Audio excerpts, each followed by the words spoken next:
Welcome, warriors. Yay. Thank you for joining us again this week. We spoke to a fabulous guest, Melissa Dierker. Yes. And she was just like a glowing orb of a human. Yes. Can't wait for you all to hear this conversation, right? Yes. This is going to stick with you. We have so much to ponder after this. Honestly, I feel like I'm going to need a meditative moment, if not multiple moments when we're done with recording, because it was just such a powerful interview. We can't wait for you warriors to hear it. Yeah. And before Abby hops into her recap, let me let you all know a little bit about who Melissa is. Melissa Dierker lives in St. Louis, Missouri with her partner, Tim, and 3 kids, Addison, Talia, and Gwyn. She's a neurodivergent, queer, homeschooling social worker and trauma-informed mindfulness and yoga teacher for youth. Melissa started her own business teaching trauma-informed mindfulness and yoga to youth after experiencing how mindfulness and yoga allowed her to reconnect with herself. As an adult who has experienced childhood trauma and experienced anxiety, she's passionate about offering a safe and inclusive space for all youth who have experienced trauma and or a mental health diagnosis, as well as exploring identity, self-esteem, and whatever else life throws at them in the world like she wished existed for her growing up. To learn more about Melissa, you can visit her website at completeharmonystl.com. Yes. All right, Abby, share with us a little bit about this chat. Yeah.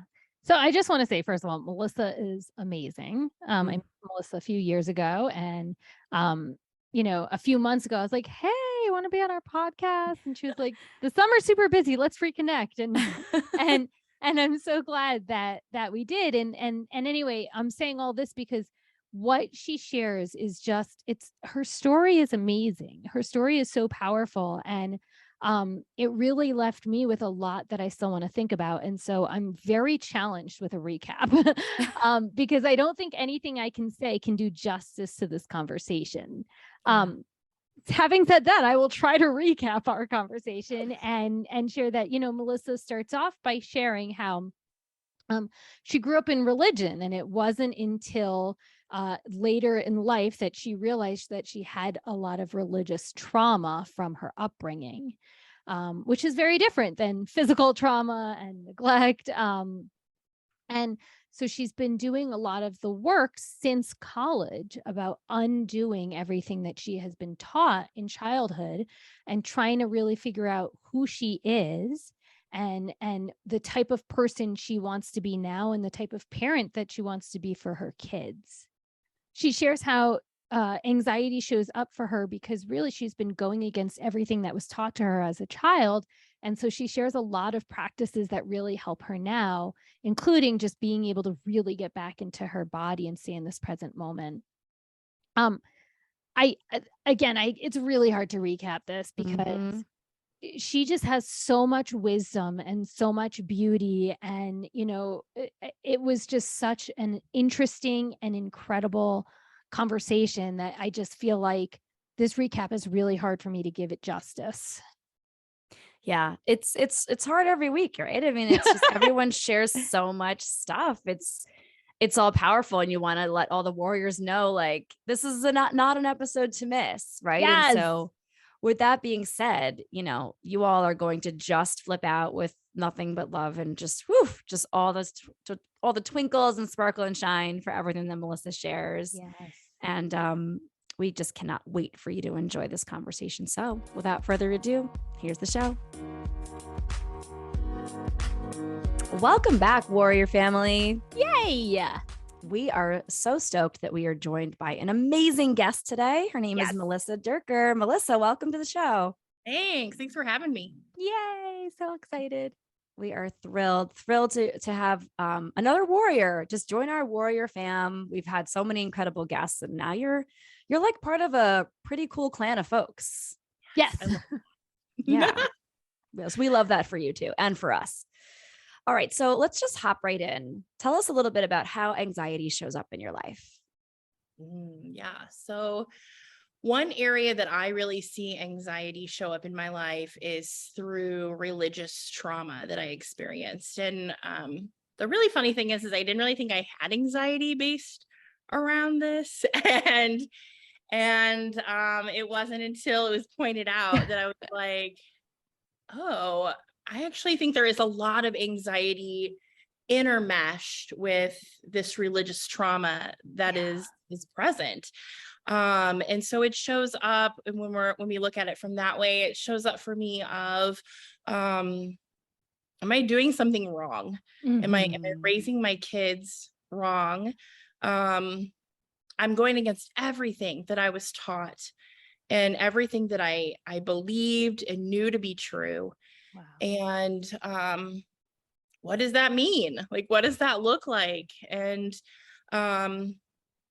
it shows up in a lot of other ways too, of relationships and political topics, and just a whole bunch of different avenues that I didn't realize religion and like seeped itself in through. I didn't realize it did that until I stepped out of it and had this journey, and realized, oh wow, it affects everything from who I am, my identity, all the way up to raising my children and body image and everything. Wow. I mean, that just gives me chills. Because first of all, I had actually never heard about religious trauma until I heard when we connected in 2019, and I heard you mention it, and I was like, oh, right. Because we had been talking about variety, like different types of trauma. And I was like, oh, wow, interesting. And then after that weekend together, I went and like researched it and everything. And I was like, oh my gosh, like I never even knew about this. So in your words, in the way you define it, will you explain a little bit in case our audience hasn't heard of religious trauma, like what that means to you, how you define it? I guess for me, it means looking at some of the experiences and beliefs that I had or were taught to me through a religious setting. And for me, it shows up also in ways of like the power control or patriarchy. I have friends who talk about like gaslighting and things like that. And those things are really foreign concepts to me. I don't recognize them and I don't see them. And I really do believe it's because of this lifestyle of the religion that I grew up in. And there's lots of different religions, and everybody's experience is so different. But for me, it controlled every aspect of my thought process and how I showed up in the world and how I dressed and how I related with people. And looking now at how controlling and toxic that really was. Right. I mean, so I never really grew up in a religion, right? But I have a lot of friends that grew up in religion and they share a lot about it. And it's always so fascinating for me hearing it from the outside. Like, of course, like there's so much trauma in that when you're told you have to live a certain way, and when you're told if you live this certain way, good things will happen, and if you don't, bad things will happen, and you're told this as children, right? And right. Then how that, sorry, go ahead. No, I just think you don't realize that it's trauma definitely 100% while you're in it. And even when you first get out of it, right? Like you're like, I don't really think that this was necessarily trauma. Like it didn't, but it really does affect all of these elements of your life and things that you do and things that you think about before you do things. And so, yeah, like watching plays of Jesus being crucified at a young age and going on mission trips as a young child, like a young teen, to witness to people and talk about their damnation and different things like that, right? Like not being able to celebrate certain holidays in different ways. And it really does control so many aspects, but you don't see that. Right. It's like a weird type of trauma. Like, I feel like with other traumas, like it's kind of straightforward, like physical trauma, it's kind of straightforward, but like emotional and religious trauma are not, they're not straightforward. Right. And then that piece, like exactly what you're saying, is because you've been told one way to live, like all through your childhood, right? That kind of sets the like foundation of what you believe about yourself and others. And then as you get older and you start to question it, it's like that loss of identity. Like, who am I if I'm not what I grew up in? Right. And I can't fully even imagine all of the stress and the overthinking and the questioning. And then even as you start a new path, this is me projecting, but I'm assuming as you start a new path, those like, roots from your foundation come up and are like, no, you shouldn't do that. No, that's wrong. And has you like doubting yourself and questioning yourself, even as you've kind of made sense of who you are now in your mind. Am I kind of like getting this right? Yeah, absolutely. And Margot, I think to your question of how anxiety showed up too, in connection to what you said, Abby, is like, I would live my life according to these rules and things that, beliefs that existed. And so I felt so pressured to live inside of this box, for lack of a better thing. And if I went outside of that, not knowing what would happen or who I was disappointing or what would be waiting on the other side or what the punishment of that would be. And so I didn't realize that that was anxiety. I thought that that was accountability, I think. And so for me, accountability is a gray area too, right? Like anxiety kind of ran into something else in religious context. Yeah. I would love to, if you would take a second and just kind of like educate us and our listeners on like, when you talk about what I'm hearing, it sounds like oppression, right? It sounds like suppression. It sounds like you being, and that's what rules are to a certain extent, right? Sometimes rules keep us safe. Sometimes they're meant to keep us from who we truly are, right? And so those are very, very two opposite ends of the spectrum. So like you've mentioned rules several times. So like explain to us, what were some of the expectations of you in the church, right? Like what were some of these rules that were imposed upon you, like from your starting in childhood through when you left? Yeah. So I think the biggest thing was being Christ-like, right? Like, so being close to this perfect human person that existed, right? Trying to be a God, which is in and of itself really, really anxiety producing and hard, right? And so looking at it in our faith that we used to practice was we didn't drink. There was no dancing. We wore modest clothes. Women weren't allowed to pray in our church or preach. I think also like the fundamental belief that like, if you don't accept Jesus as your savior, then your punishment for that is hell, is eternal damnation. Right. And living in hot burning hell with really bad people. Right.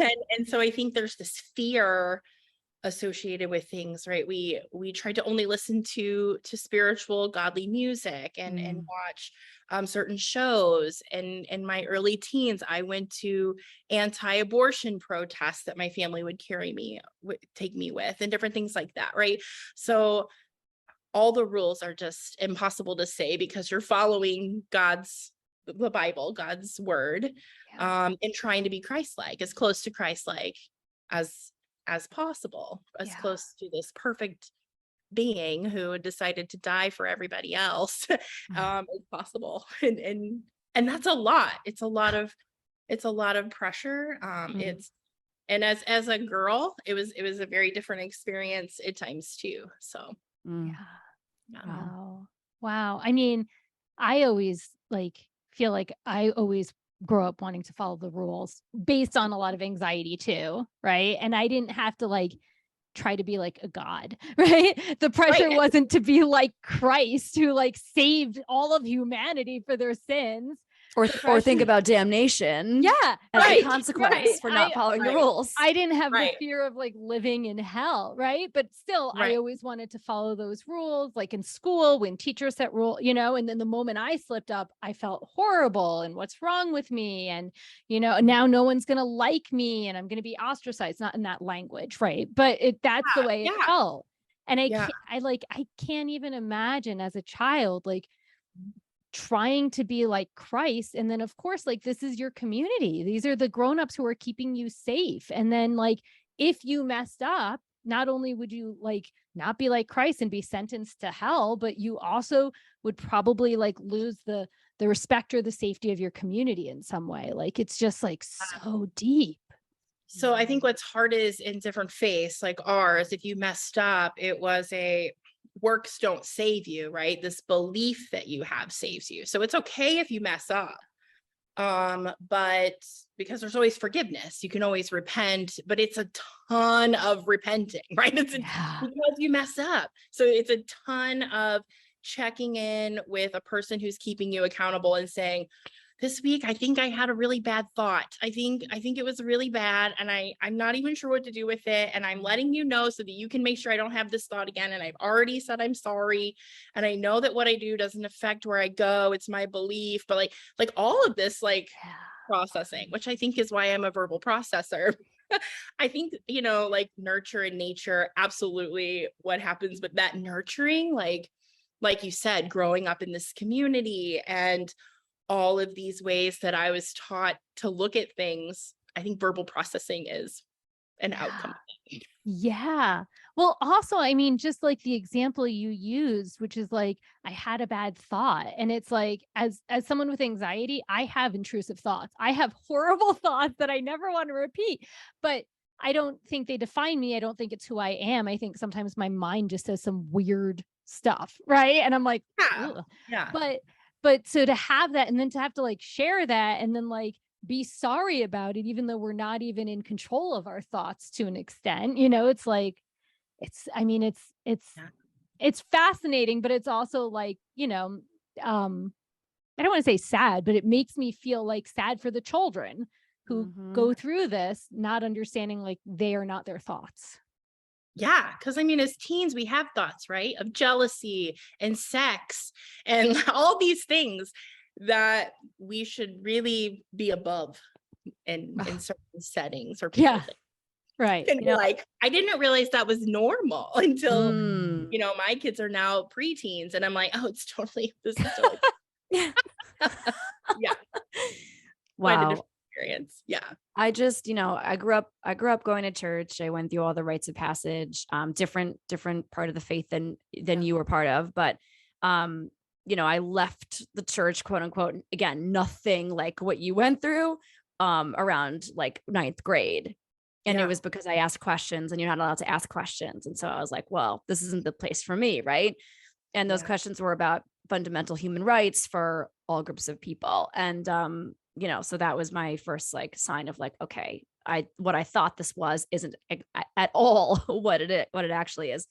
And when you were talking about having the accountability and having to tell someone about your quote unquote mistakes or bad thoughts and then wait for punishment or consequence, it made me chuckle in my head, because I remember as a kid being forced to go to confession and thinking, coming up with a list of stuff that I could just say to this priest when I got in there for my turn. None of these things were either things I even did or had done any times recently. Right. And I just feel like that's the BS thing about it, is that like children aren't going to be able to process what their quote, quote mistakes are. Right. Unless, and as you're saying, if someone were to say what you did was bad, or what you were thinking is bad, which I didn't have any of that, like that wasn't instilled in me through church or in my home life. And so all I knew was that I had to line up with my peers in religion class, and we all had to go in and say something to this man on the other side of the partition. And I was like, I don't know what the hell I did this week that was bad. Like, I think I'm just living my life. No one said anything, And so it made me laugh, because it's such a joke, the idea of like really being able to, quote unquote, fix the problems that you had that week or that day, or adjust your thoughts at that age. Like, kids are barely just learning what thoughts even mean around this. I'm talking about when I was like 7 or 8. I'm like, I don't know what thoughts are bad or what thoughts are good, so anyway, that's a hot aside, but it just made me laugh, just thinking back to my youth, like, what the hell, what did I go in there and say? Just Like, oh, I didn't listen to my mom today, like, which wasn't even true, really. I was just like, I have to say something to this person, otherwise I can't leave, or then I'm a bad Catholic or whatever. And those bad things, we associate them as us. And I mean, we would sing songs as a young child of like, be careful little eyes, what you see, and be careful little ears, what you hear, and be careful little mouth, what you say. And so like, you're constantly juggling every intake that's coming into you from the world and filtering it out. And so, yeah, like I could see how in different faiths, if maybe you weren't indoctrinated with these young songs to like help you filter out the bad things, what you would do. And then you would think, I'm just a bad person. Like, I'm just bad. That's just all I am. Oof. That is so rough for a child, for anyone, but for especially young, impressionable minds. It's heartbreaking. It really is. Yeah. All right. So talk to us about the shift. Like in our call, you kind of you told this great story about the shift that happened during your senior year of college, where you finally started realizing that you wanted to start to think for yourself and kind of and what that would look like for you. So like share with our listeners about this like unique time in your life. Yeah. So I had lived my life pretty devout to my faith, to my upbringing up until my senior year of college. I mean, I remember calling my parents in college being like, I'm in this world religions class and this guy is saying that women can be preachers and I don't know how to write this paper now. Like these things were like serious to me. They were big deals. And so just to give you an idea of where I was all through college. And then senior year, my parents got divorced. I was adopted by my stepdad, and then my stepdad and mom got divorced. And that was really earth-shattering for me. I grew up in this home where I was told that my story and my adopted dad's story was just like Christ. God chose and adopted us as his children. And my dad he talks about how wonderful it is that he got to adopt me because it's like Christ, how he chose to love me. Now in my mind, that means somebody chose not to love me, but that doesn't matter. That was not of concern at that moment. But so when that divorce happened, it was earth shattering. Yeah. All of these concepts, all of these things, all of these beliefs, this strong Christian marriage, Christian foundation home was shattered. Yeah. And so that meant for me, somehow in my mind, I connected it with, I get to like fall apart too and rebuild everything I know. Now, I don't know how I got to that day, but in that place, but I'm grateful that it came. So I just started taking away all the foundation bricks that were there. And I just said, I'm going to start with a new brick and I'm going to start over. And I had been dating he's my husband now, but my boyfriend at the time for, I guess it was 4 years at that time. We started dating at the end of our freshman year of college. And one thing that the church really teaches on is true love waits. So it's waiting till you're married to have sex. I mean, we did a whole musical about this for our church, and we would write and sign our names, and we wore rings that said true love waits, and your virginity. We would do like toothpaste challenges where you get all the toothpaste out and try to get it back in, and you can't get it back in, and that's like your virginity. It doesn't go back. And so like we knew all this stuff. Same with masturbation. It's really bad. You're not supposed to do these things. So I'd never done anything ever. It wasn't even occurred to me. And I decided that would be my first brick to tackle of what is okay when it comes to sex, relationships. Right. What does that even look like? And I started quizzing people because I had no idea. I had no idea how to figure out how to rebuild my foundation. So I just asked people. So I was in the social work program at my college, and I just started randomly going up to people and saying, I know this might be a weird question and you don't have to answer, but I was wondering, did you have sex before marriage? And did you regret it? Those are my main two questions, because my fear and the anxiety in me is, if I decided to ever do this before marriage, am I going to feel so much regret and so much fear and so much anxiety that it won't even be worth it? Like it would be, I might as well just wait. And so a lot of people, and then I like, as they would talk, I would ask questions like, well, did you decide to make it special? Was it spontaneous? Like, I had no knowledge, right? My roommate in college gave me a book on like sex for dummies once. I was like, oh, I can't read this. We don't do this. Like, this is not okay in my belief here. And so I was asking everything. And then I realized, as I was questioning people, when I started questioning the Christians that existed in my life, their answer was, well, Melissa, you know the answer to that already.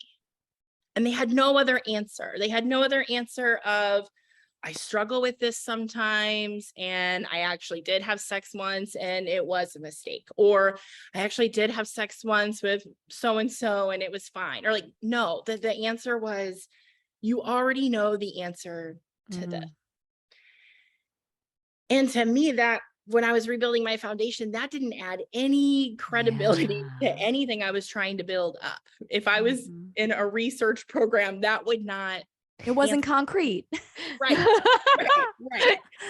And so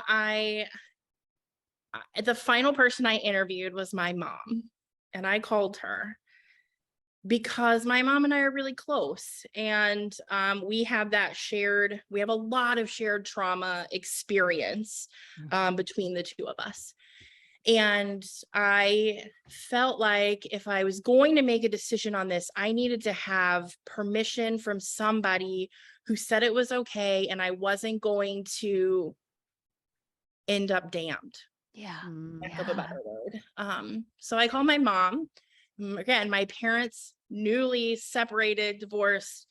And she said, well, whatever you decide, just don't call me with the end result. I don't want to know.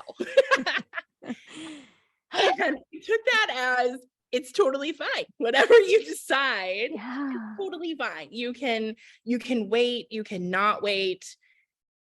Do whatever you think is right. I still struggled with that even after I interviewed people. And it just because I tackled that brick doesn't mean it was like asking questions for a week and it was done. There was a lot of soul searching and a lot of decisions to be made. But so that's kind of when I started noticing the anxiety a little bit more. It was my senior year of college when I started tackling these really big things, right? Abortion, same-sex marriage, LGBTQIA+ issues, sex before marriage, clothing choices, all of these different things I had to start tackling. And there are still bricks that are not back in the foundation because there are so many bricks, and some of them give me such anxiety to even pick up because I don't even know what to do with them. I just got a full body chill. I know. I'm like covered in chills this whole time. like, I mean, my brain is swirling with so many things that I want to say. Like, first of all, I just want to recognize like how brave you are, right? Like, I just keep hearing like so much bravery and curiosity in your story. And it's brave to be curious, especially when you've been taught so long to not be curious. Right. And the other thing is like the narrative that you chose when something so big like a divorce happening, right, where there's a whole story around your stepfather and him choosing you, right? And the narrative you took was like, okay, well, what else can be true then? What is actually true for my life? What else should I start to look into and be curious about, as opposed to like, I mean, there's so many other narratives you could have took, but instead you're like, wait a second. Well, if this divorce is true, what else is true? And that is courage, right? To actually start to question everything you've been told in your life. And then you tackled like huge bricks. Yeah. Sex, LGBTQ, abortion. You were like interviewing your mom about sex. Like, Right. wow, I can't think of, I mean, met most people that would just be like at that age and stage of your life, even with a close relationship, that'd be really comfortable just being like, hey, Ma, let me talk to you a little bit about sex before marriage. Like, Right. amazing. Really. How would you feel if I had sex or not? What do you think? What do you think? You don't talk to your parents about that normally. I learned. I didn't know that at first because we told our parents everything. Like you went to like our parents and each other as accountability. So I didn't even think that wasn't a normal step to take. Right. It's kind of beautiful in a small way. Yeah. And I love how she basically said, just trust yourself. What you do, you know, at some point stop seeking external, although she didn't say it like that, but it's like, you do you. Figure out what's right for you. And don't tell me about it. Don't tell me. And don't tell me. I don't need to hear it and tell you. Right. Yeah. And I think that's why a little bit of this is already so hard, is the anxiety of tackling these things and worried about who's going to stay and who's going to go. Right. And who's going to hear this and say, Melissa's off her rocker and she's a lost cause and all of these things. Right. And that was kind of the anxiety that I went through in that senior year of college, and it's never gone away. I mean, I remember changing my Facebook status to atheist because I needed a title, because the anxiety of not having a title was too much. And I was talking to my husband and I was like, well, what do you call yourself? And he was like, I don't have a title. Because he, like you, Abby, wasn't raised in any faith. Like he was like, we don't need titles. And I was like, no, we need a title. We have to have something. Like it was really eating away at me. And I put atheist on my Facebook because that was the big thing at the time. And I lost some people because of that. And some people reached out and like wanted to help bring me back to the right path and where I was. And so there is still this fear of standing up for things that like either I've just processed, some bricks that I've just learned or bricks I haven't learned, things that and standing up for those things, and somebody in my family saying, you're just too far gone and we don't want anything to do with you. Right. And that's a reality. That is a reality of my life and the people I love in my life, with the strict religious views of some people in my circle. Yeah. Wow. Which is, I mean, when you were saying that, I was just thinking about all the different religions that are basically like, if you don't believe us, you're out, right? Like we can't have a relationship, which is really, I mean, that sounds really scary. You lose family members, you lose friends when you start to just figure out what's right for you. I mean, that's why I know some people that stayed in the church much longer than they wanted to because they didn't want to lose their community. Yeah. I miss potlucks, my friend. I miss yes. And just like having all those people that you've known for so long. But I've also heard that I know that some people just don't want to be questioned and have to explain themselves because they know it's going to fall on like deaf ears, you know, and that's like another to hear part. the deniability of your existence or somebody you love's existence, or fighting for things that you don't feel are anything that anybody should ever stand up for. That's hard. That's hard. Right.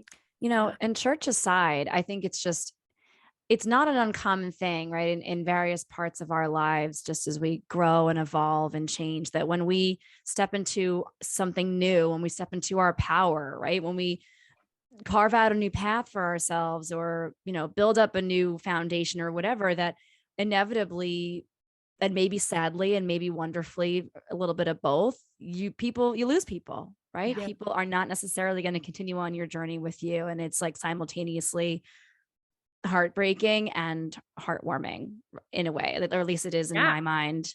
Yeah. Yeah. So interesting. So keeping with this a little bit, we'd love for you to just kind of like tap into how anxiety showed up or shows up in you physically. Like, how does it manifest in your body, in your mind, in your behaviors? You had told me this great story in our call about how often you feel out of place or phony in relationships with folks.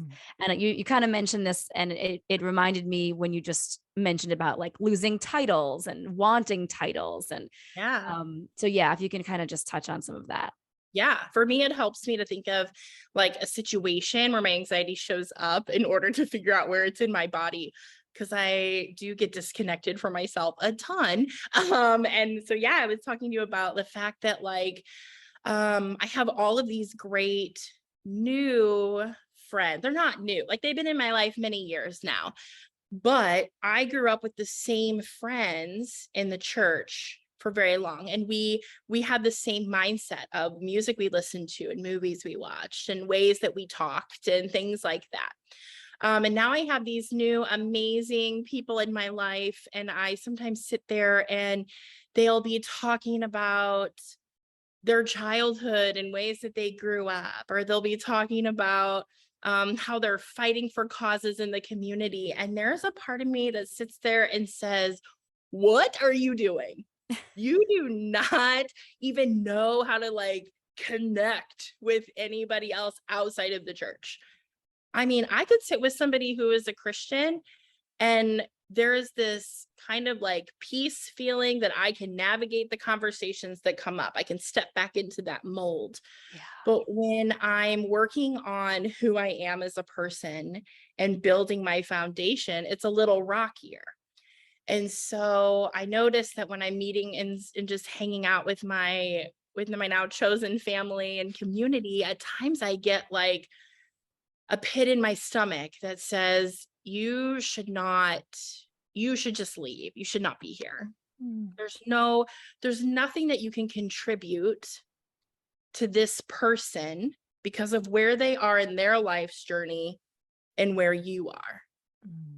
Because I don't have a ton of experience. I don't have a story from my youth where I flew off the deep end and blah, blah, blah. I have trauma in other elements, but I don't have that because I don't have a lot of experiences. I tried really hard to stay true to what I was told I should be. And so that pit in that stomach comes, and I just get this like antsy feeling within my body of almost like you drank too much coffee. That it just keeps rushing, your blood keeps moving, and you're like, I don't even know how to focus on what's even happening here and be present to even say, I've never seen that movie before, or I'm never allowed to go to a party, or I didn't drink until I was 24, or like, right? Like, how do you even insert that? So, for me, it manifests in like this over caffeinated moving of blood, a pit in my stomach, and a little bit of, I know this isn't a body feeling, but there's also a little bit of loneliness in that moment. Like a little bit of sadness of, I wish I would have gotten to experience that, or I wish I would have gotten to go to a quote unquote secular concert, or I wish I would have known what it was like to have alcohol at a friend's house earlier. I don't know. Like people have great stories about that. And so yeah, that's how that shows up for me on the constant, really. Wow. On the constant with anybody I meet that's not in the Christian faith. Right. Yeah. Right. And I mean, yeah, right. I hate it. It's so, the way you said you could just like, if you're with someone in the Christian faith, you can slip right in. Like you can be like, hey, remember this song we used to sing? Yeah. Right? Like, yeah, remember this band we liked? Like, And you can totally relate, even though that's not who you are now. Correct. But you miss this whole other, like, growing up in the 80s and the 90s where someone's like NSYNC or Backstreet Boys and you're like, I don't really care about either one. Right. People listen to those, but like we were really not supposed to. Right. A lot of damnation for Abby and I. Right. And I mean, that sounds lonely. That really, like, it does when you're with a group of people, but there's like this shared childhood that's not shared. Right. Like, yeah. That's a great way of putting it. Yeah. I think and again, if we wanted to put religion aside for some of, for warriors who don't understand religion or certainly maybe haven't experienced religious trauma, it's just like, I can relate to, feeling uncomfortable in certain groups of people or feeling like an outsider or an outcast or wondering, how do I really fit in with this group? And like, we're Abby and I are both 40 and neither of us are parents to human children. And so like, and I'm in a spaces a lot with moms. And so I'm like, should I even be in this space with mom? Like, do I have anything in common with these women? Like, who am I with them? Right. And so I think that all of us can probably find notes of what you just shared beautifully, Melissa, in our own journey. Yeah. Right. Which makes everyone's anxiety story so amazing to me, because no matter how unique and different, there are always those through line threads, those however thin those threads might be, where we're like, oh yeah, okay, well, I can relate because of X, right? Or that reminds me of something in my own life that I felt before. And I think just saying it out loud and normalizing it is such a powerful thing and a great reminder. All right, so talk to us a little bit about some of your go-to strategies for coping with your anxiety, whether it be in the past, if you even had any strategies way back when, or how you kind of cope with it on the day-to-day nowadays.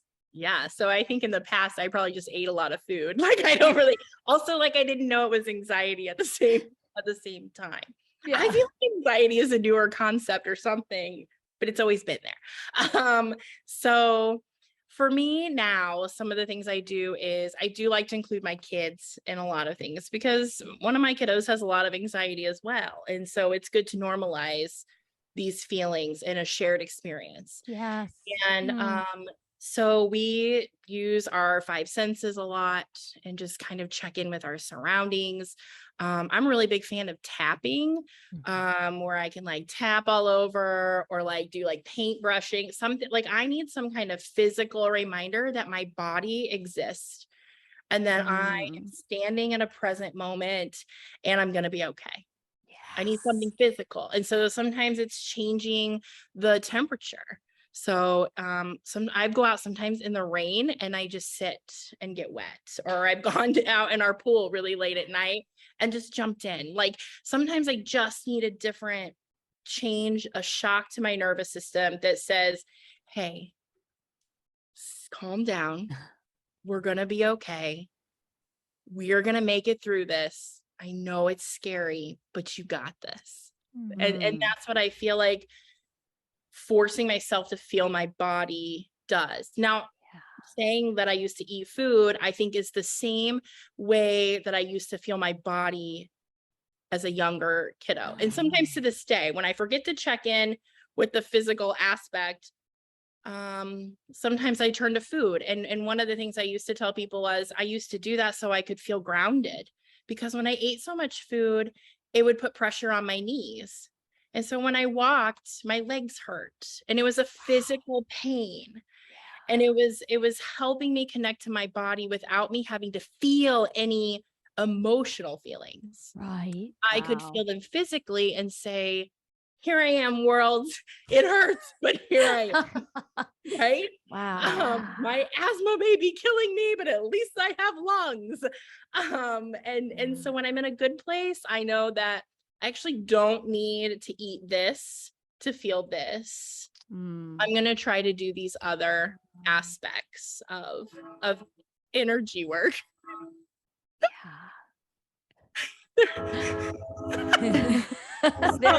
Here comes the train. That's the anxiety train just flying by. True anxiety coming through. Get in your body. Yeah, I like that. Yes, I love it. That's good. That's a good reminder for us all, warriors. Stop what you're doing and take a breath. Get into your body. Right. Did you startle? There you are. There you are. I did. Everything makes me jump. It's so good. I love that the train chose that moment to just right. make herself known. Yeah. Yeah. Oh, I mean, I can so relate, right? It's like I have a lot of different practices for anxiety. It depends on the type of anxiety, where I am, I'm sure everyone has similar things like that, but the easiest thing for me is once I just remember to get back in my body, right? Then it's like, oh, I'm present. Oh, okay. Now what do I need? Do I need to remind myself I got this? Do I need to? And I hate the image of it raining and you going and sitting outside in the rain, because like, I find that so romantic, like in a, like I love the idea of it, but I don't think I would ever do that. I think it would just cause me more like upset. Like I'd feel like, why did I sit in the rain? I feel like Sadness from Inside Out, when they're like talking about their favorite scene, and Sadness is like, I like when it rains, and it shows like the boots filling up with water. And I'm like, so much joy can come from sadness and from overwhelm if we seek for that. And so I love that. I love that she said that. Yes. No, it's beautiful imagery. But to actually sit in the rain, I'm like, I'm going to take you out there one day and just one day. No, next time I have a lot of anxiety, if it's raining, I'll think of you and then I'll make a choice. Then I'll be like, do I want to just stand there just to try it? Right? Yeah. Even just for like a minute, maybe. Yeah. I just did some yoga. Now like when the mat gets a little slippery, so you can only do it for like a minute, and then you're like, and I'm going to just lay here. Yeah. There you go. Wow. Yeah. What's the longest you've spent in the rain? Now I just have to follow up with this quickly. Yeah, probably like 20 minutes. Wow. I came home and I got in the rain, and my kids like came out, and then all of a sudden like I could hear them yell like, Dad, and then like my mom's in the rain again came out, and he was like, you all right? And I'm like, fabulous. So like it does invoke a lot of confusion.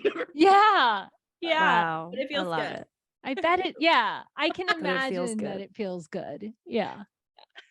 I just love that your kids were like, Dad. I'm just like imagining them like in 20 years. Like, remember when mom used to just check out? She used to just go outside in the rain for 20 minutes. That's how I knew she needed to get back in her body. She needed a moment. We were too much, who knows. One day I'm hopeful that if my kids feel overwhelmed and they call me, I can show up and maybe they'll be sitting in the rain and we can just sit there. Right? Like, that's beautiful. This works for you too. Right. We can be okay together in the rain, and it really helps to anchor into the present. I mean, there's so much sensory going on in that moment. Yeah. It's amazing. So let's stick on your kids a little bit here, since we were just chatting about them. Tell our listeners how and if you're breaking down the idea of faith for them these days, or is this something that you don't really, this isn't part of your life anymore, right? Or I think it would be really beneficial for all the warriors to hear like how someone who's broken away from the faith that you were raised in has no relationship to faith, a very different relationship to faith. And so I'm curious, like, tell our listeners about how you're kind of breaking it down for your kiddos. That's maybe very, very different if you're doing that, right, than the way that you were raised. So this has always been really hard for me. Like I said, this is one of my anxiety triggers, anxiety thoughts that always creep in and that cycle through. So one thing we do is we really just talk openly. We talk openly about what faith is. We talk openly about different religions. There are times when we celebrate different elements of different religions to kind of get a sense of what exists and what people believe. And we talk about how it's okay for people to believe what they do. And when it crosses over is when it starts oppressing people, right? And then I share stories with them, appropriate stories of where they're at. I mean, they are only 4 and 12. So sharing appropriate stories of how I was raised or what I was taught to believe, or how in our home growing up, we would have never been able to do X, Y, and Z.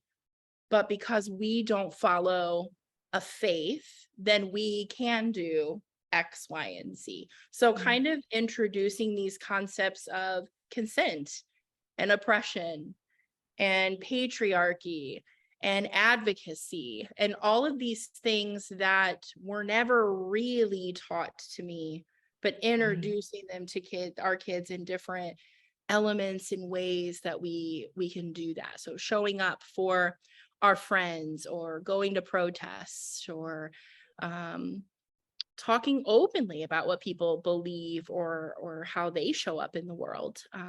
But yeah, I would say that parenting and leaving the faith, because I don't want to be responsible for my kids' damnation. And even though I know that that's not true, like I always don't know if it's my brain or my heart, but one of them knows it's not true and the other one is not caught up. I don't know how that works. But that's kind of how I feel. Like there's this conflict between something that says this isn't real, this isn't true. At least I hope it's not real, because it was really bad, right? But what if I am fucking up at the same time? And I'm sure that we as parents feel that with everything we do. So adding religion onto it is just another element of what you're doing for your children in their afterlife, which really sucks, because I really need to be present in the current life. But that's kind of what we do now, is we talk about it. And like my kids one year got a nativity scene and a baby genius, as my kids called it as they were little. And we talked about that, of what it is, why we didn't have one before, why I will probably never remember to put it up unless they remember the baby genius is down there. I just won't know. And we don't get it out. Like it's not something that my kids are a part of. I think that my kids have been raised to kind of be some free thinkers. And when they hear these stories or the ways that I was raised, it causes them pause and it causes them concern, and they're processing, what in the world is that? I don't want that. So right, wrong, or indifferent, that's what we're doing. I love it. Because I don't know what else to do. I've never seen anybody not raise children in a faith. Right. I've never seen that. I've never seen anybody raise children not using corporal punishment. I've never seen that. There are lots of things I've never seen that I'm trying to do, which causes a million mounds of anxiety and loneliness. But you just keep going, because the alternative was really bad, and because you lived it. So, wow. Amazing. Like warriors. Abby and I just sent Sparkle and Shine and Twinkles at the same second. Like I'm just speechless, and then I have like a billion words too, but like just like, I mean, I just think that, first of all, what you're saying is it's so relevant to all parents everywhere, of course, right? But then it's like, I just can't imagine that other layer, right? I've heard this before, where they're like, I don't want to screw my kids over, right? And send them to hell, even though I don't. Sure, it's a possibility, but most likely it's not the truth, right? Right. And then to just constantly you be practicing not doing your habits from childhood. And maybe noticing when those go-tos want to happen, right? And then being like, oops, what's another way that I can offer this so I'm not doing to my kids what was done to me, like breaking that cycle of trauma. And I just love like the curiosity that you approach, like the open-mindedness and the telling the kids about what it was like when you were growing up. In my mind, like one of the things I would share is like, oh yeah, there was never a woman allowed to be a preacher, right? And then when I was in college, I learned that there's women preachers. Yeah, it was really bizarre. I could write a paper on it because it felt so wrong at the time, right? And but just like planting these seeds of like, wow, I realized like not everything I learned as a kid was true in this faith. And anyway, I just think it's so important, so powerful what you're offering your kids, because you're not telling them what to believe. You're offering them the opportunity for them to figure out what's right for them. Mhm. Absolutely. Absolutely. If they choose one day to believe whatever, I tell them, as long as you're not oppressing others, no problem. That's right. Right. But when we interfere with the rights of others and we oppress people, then unfortunately we will butt heads. Yeah. Then it's a problem. And it's a problem. Yeah. It's a problem. Yeah. It's amazing. So good. Yeah. So, as Abby said, relevant, I'm sure, to so many people. Again, even if we wanted to take the religion out of it, right? Yeah. There's Really just important. it's just parenting. Parenting sounds so incredibly hard. Just all the time. Yeah. I mean, it's just, oof, brave warrior woman. Okay. So if you could go back in time and speak to a younger version of you, what kind of advice would you offer? Yeah. This was really a tough question for me. And what I've landed on is your voice and experiences are valid and matter. And I think because I didn't have an outlet to voice anything or really explore my own feelings around things, knowing that I can do that whenever I want and connect whenever I want seems really powerful and dangerous and shape-shifting. I mean, maybe that's just too much wisdom to have this mindset of like a kid who didn't have that. So I'm like thinking, like, if I was told that by myself, I would be like, what happened to you? Right? Like, what is happening?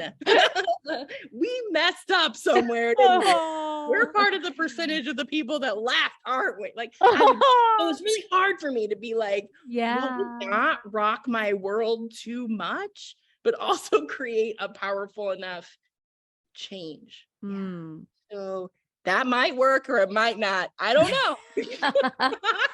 Yeah. So good. Yeah. No, I love it. But it does. It might not have worked back then telling your younger self, but in the sense that you're telling your younger self now that it's all valid, right? That absolutely. it matters. Yeah. Totally applies. Cause like I feel that now. Like there's times where I'm like, right. And it's like, no, my experience matter. They're valid. It's okay. So it's I hear you. Younger self might have been like, we're screwed. But right. And we really messed up.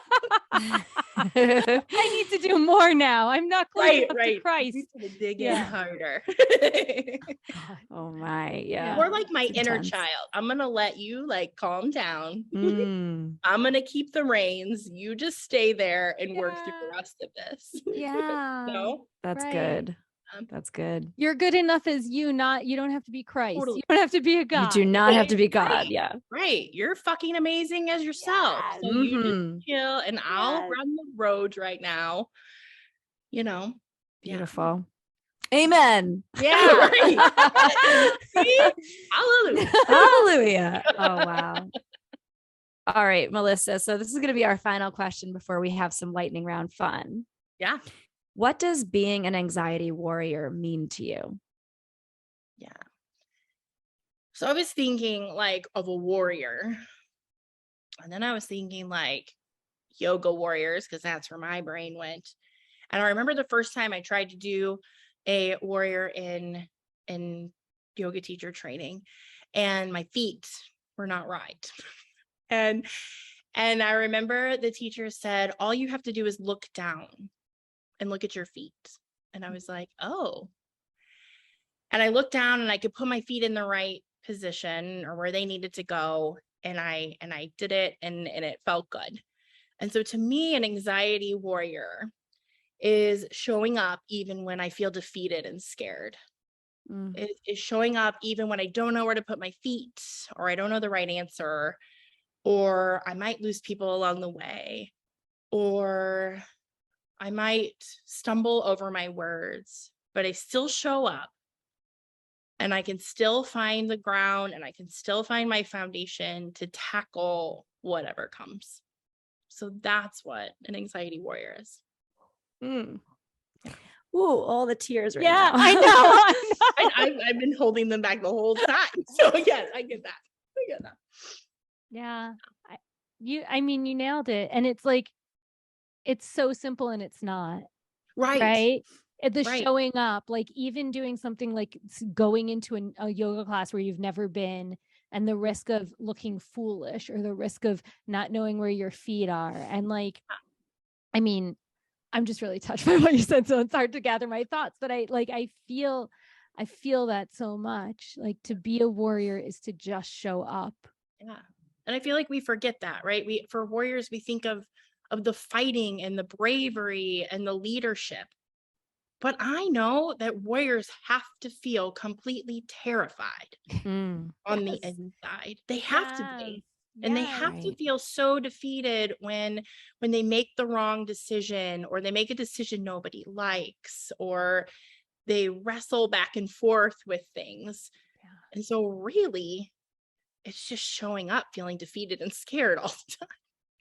Right. And knowing that your feet can move. They don't have to stay in the same spot they've always been in. You get to move. So get beautiful. To move. So much agency.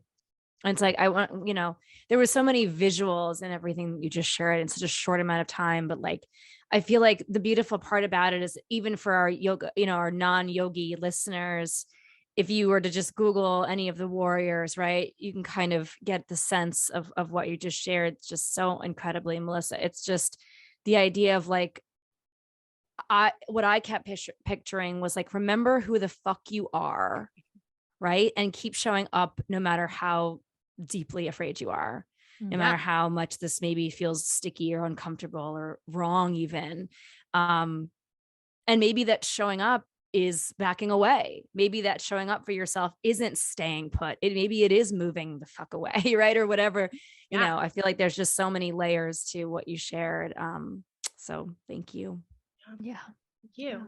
Yeah. All right. Time to lighten the damn mood. Woo. Okay.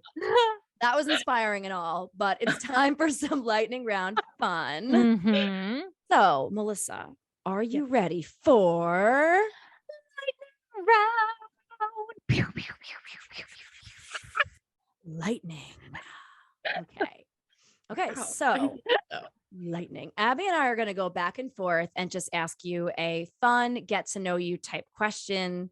You do not have to answer at lightning speed. You can take a pause, take a beat, take a breath, collect your answer, and share when you're ready. Are you ready? I'm ready.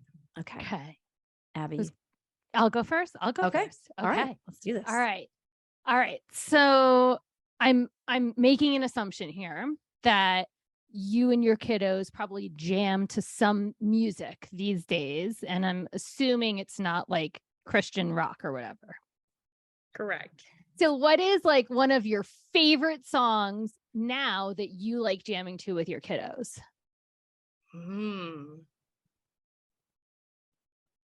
That's a really great question. Right now, the song that we jam to is probably Fight Song. By Rachel Platten.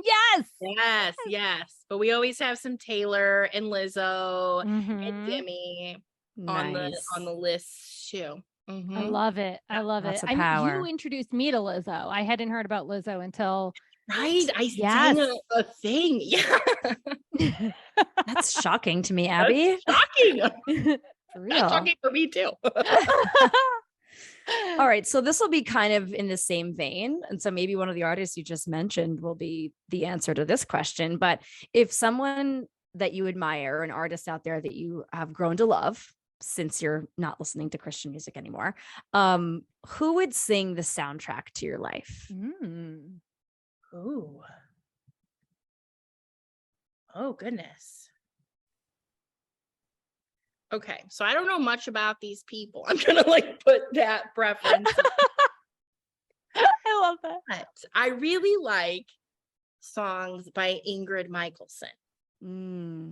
I like their voice, their types of songs. I don't know. All right. Hopefully they're a great person. But right. So we didn't talk much about your work, but you do teach children yoga and mindfulness. And are you still a social worker, therapist, clinician? So I'm a social worker. Yeah. Social worker. Mm-hmm. So if you had to have a total change of career, no kids yoga, no social work, right? You could anything. You could own Twitter, change a career. What? And you don't have to go back to school or anything. What would it that'd be? be great. Yeah. No school involved. You just, change a career. That's it. Yeah. So I'm not very good at this, but I would like to do it. I would really like to be like a professional, like gardener or botanist. I am not good at it. I do not have a green thumb, but I feel like if it was my career, I would know more things. Yes. I also like watching those people that scratch lottery tickets and you just watch them. And I'm like, I could do this for a living too. Yes. Where you just watch them scratch all their winnings and then you're like, they make lots of money on those. Yes. Yes. Oh my God, I love it. My anxiety down a lot too. I'm like, I don't care what you win. I didn't pay. Just watch it. Right. Yeah. I love the career. It's either gardening or scratching lotto tickets. Right. Very different energies going on there. Way different. Yes. Okay. So do you have, or did you used to have a nickname, and what is it? And if you never had a nickname, what nickname would you give yourself? So I used to have a nickname and some of my family still calls me it, but it is Missy Woo Woo. Okay. I don't actually know where that came from, but I don't really go by that out in the world. So we shouldn't start calling family people that call me Missy Woo Woo. Oh, all right. Yeah. That's cute. I like it. Okay. Final question. It's so funny. I had been thinking about questions before we hopped on, and I had some, and now I've forgotten some of them. So final. Okay. All right. If you could go back to the 90s and do one thing, go to a secular concert, watch a TV show, see a movie, sky's the limit, right? Something different that you could do back in the 90s. Oh my goodness. Fight between NSYNC and Backstreet Boys, Britney versus Christina. If there was one thing you could do, what would it be? Wow.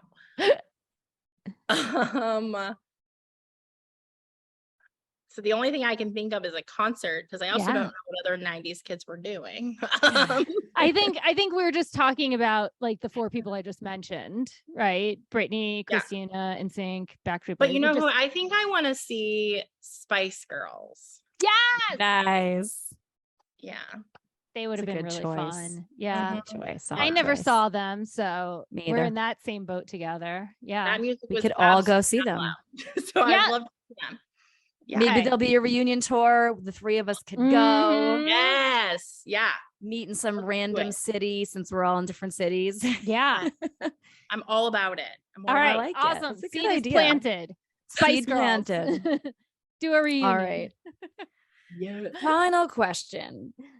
What is either the best gift you've ever received or given? Oh gosh. Gift I received or given. All right, I'm going to go with a material item because everything else is given. I got for Christmas one year this fountain that fills up, and it has bells in it. It has a floating bell, and it hits the other bells and ding. And it's just really, I heard that fountain when I was doing a Feldenkrais thing, trying to refine my body. And that bell made it just really touched my soul. And so I asked for it for Christmas and I got it, and I love it. It's the best. Wow. That sounds soothing, first of all. And second of all, great. I feel like I just got to plug, anyone out there, if you don't know what Feldenkrais is, definitely Google it. It's someone's last name. And it's all about getting back in your body. And then if there is something near you, a workshop, do it. Do it. Yeah. Run to it. Run. Nice. Oh, I love that. That sounds very peaceful. Yeah. It's great. I love it. Good gift. All right. Well, thank you so much for playing with us, getting silly for a few minutes here. So we like to ask all of our guests to share before we jump off and say goodbye, if they have a win of the week, something big or small that felt like a win that either happened this week or recently. Yeah.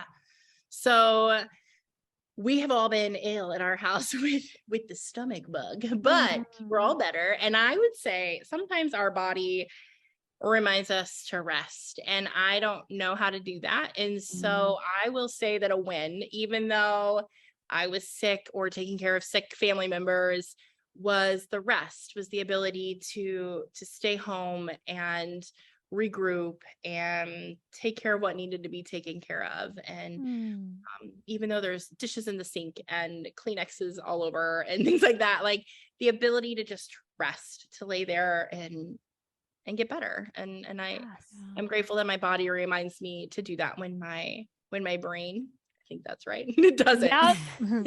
Yeah. Right. I love how you're never like 100% sure if it's your brain or your heart that's driving you. Body together. Exactly. I chase both. Margot. Right. I feel that deeply. Right. Oh, I love that. It's so hard to rest. There's always something you could, should, need to do always. And right. But those tissues can wait. Right. Yeah. Like, Every your body can needs wait. the rest. It's so hard though. So it's a huge win. It's really hard. I think that our next generation is going to help us remember to rest, because our whole world paused for a long time for them, and they got used to that pause. And so they love that rest. And I just hope that they remember that pause. Yeah. I remember when Instagram was down for like 24 hours and I was like, yay. Which it's like, I'm like not forced to be in this space, but somehow I feel forced to be in the space. Right. And so it's just like, I felt like, hey, I was forced to lay off for 24 hours and it was kind of fucking awesome. Absolutely. I love it. That's a massive win. All right, Melissa, we'll share with our listeners how they can connect with you. Where can they find you on social media? If you're on social media or, if you have a website to plug or anything. Yeah. So as Abby mentioned, I teach trauma-informed mindfulness for kids. So mental health, trauma, anxiety, different things like that. You can find us on social media, Complete Harmony STL. Same with our website, CompleteHarmonySTL.com. And you'll find us there. Love it. Yeah. Yeah. Complete Harmony STL. She's amazing. Yeah. Melissa is amazing. So definitely check her out.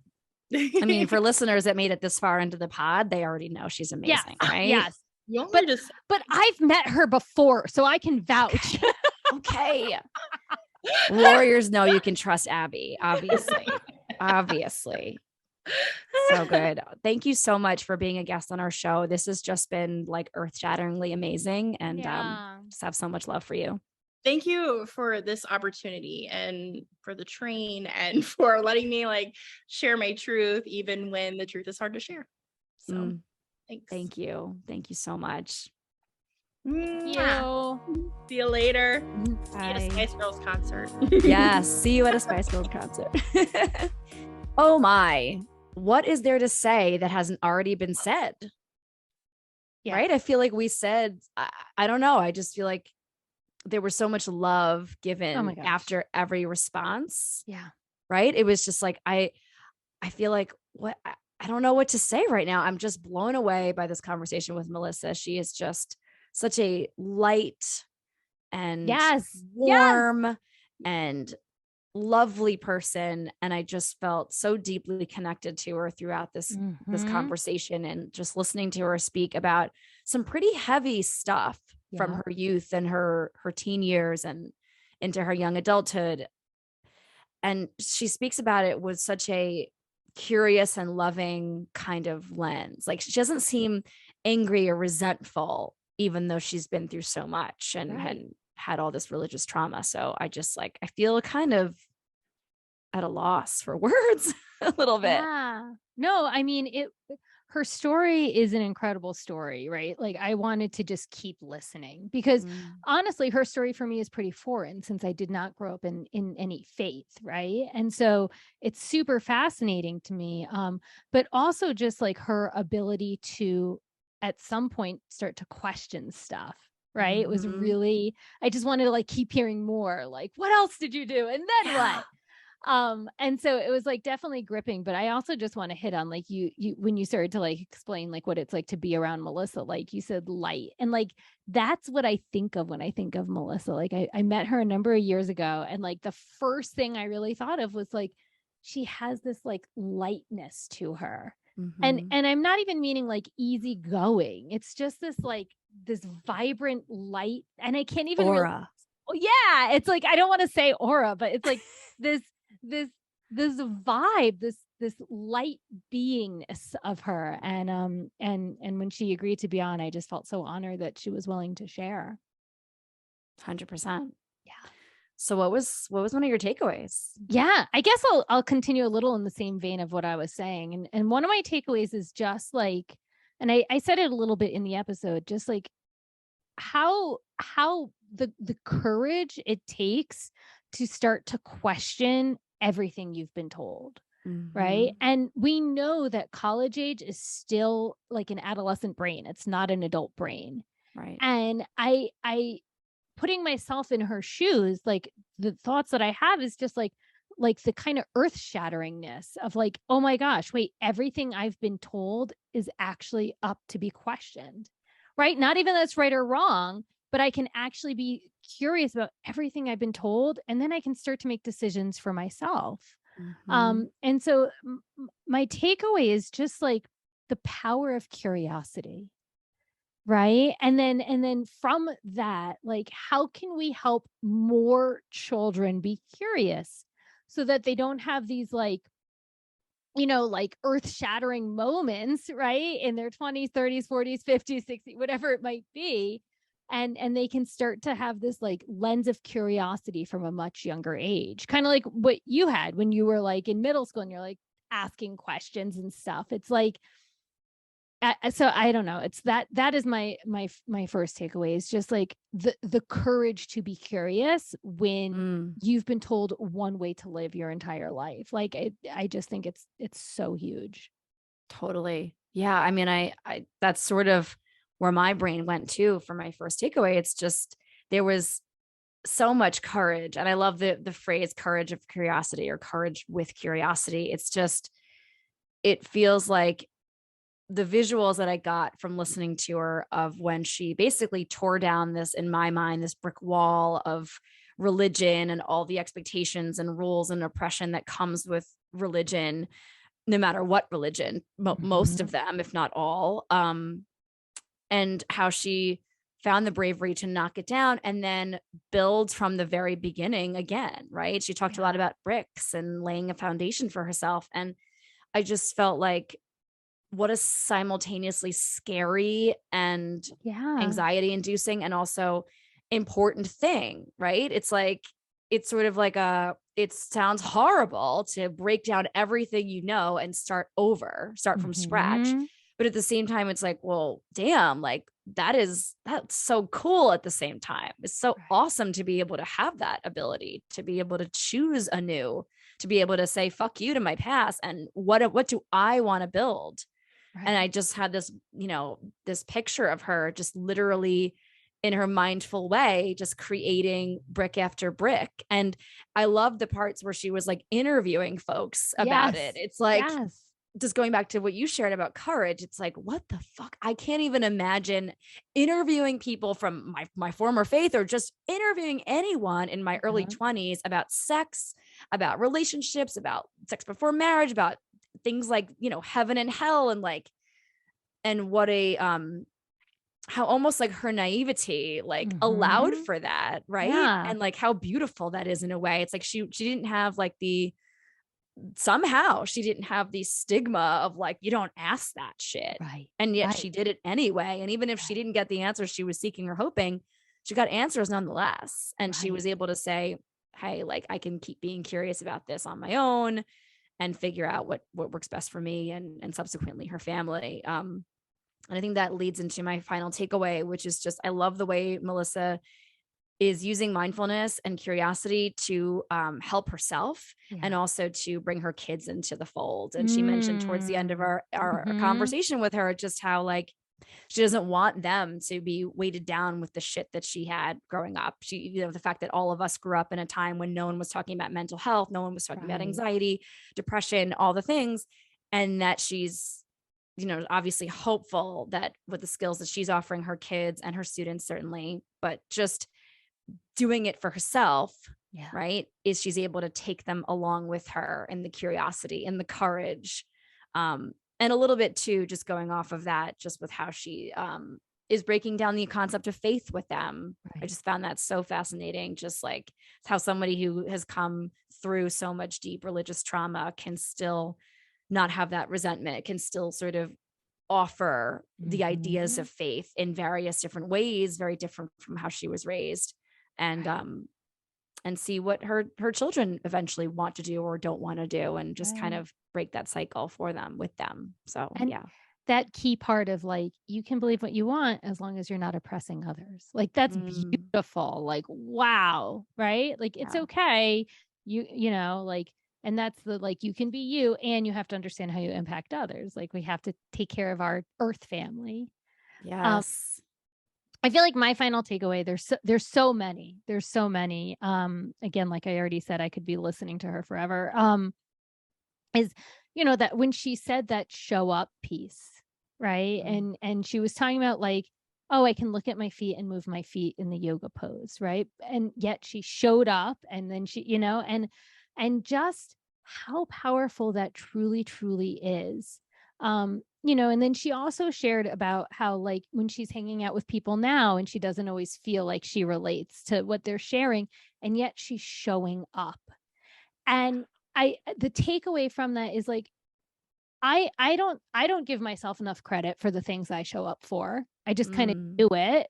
And then I notice how I feel: socially anxious, lonely in the group, excited, you know, like connected, like, but I don't actually acknowledge the effort that it takes to show up, right, and do the things that I do. And so that's really like a takeaway for me, is just more acknowledgement of what it takes for all of us to show up in the ways that we're showing up and how we're showing up, you know, and that deserves its own piece. Right. It's not the experience, but it's also the act of showing up. And we can acknowledge ourselves for that and remind ourselves that we can continue to show up. So good. That's a great takeaway. I'm going to sit with that for a bit when we're done here. Yeah. So good. When she said that, it was so hard for me to like continue the conversation, because I really wanted to sit with that. Like, that was such a just wisdom nugget that I was like, oh, I got to sit with this more. Right. It's like, I think we're all kind of good. Many of us warriors, it seems, are really good at acknowledging others away from us and not remembering to acknowledge ourselves, and how brave it is, right, to do the shit that we do every day. That's really hard for us sometimes as anxiety warriors, but we do it anyway. Yeah. Right. And it's just like, damn, I should acknowledge that more in myself. So thank you for that takeaway. I love it. Thank you, Melissa, for being a guest, for sharing your heart, so much of your story and your journey with us, and all the warrior listeners out there. We love you. So, warriors, if you can, please take 2 seconds and smash that 5-star rating on Apple Podcasts or Spotify or wherever you're tuning in right now, or maybe both places even. You can leave us a rating there and a review on Apple. Especially reviews help us to, you know, add more warriors to our fam, to our clan.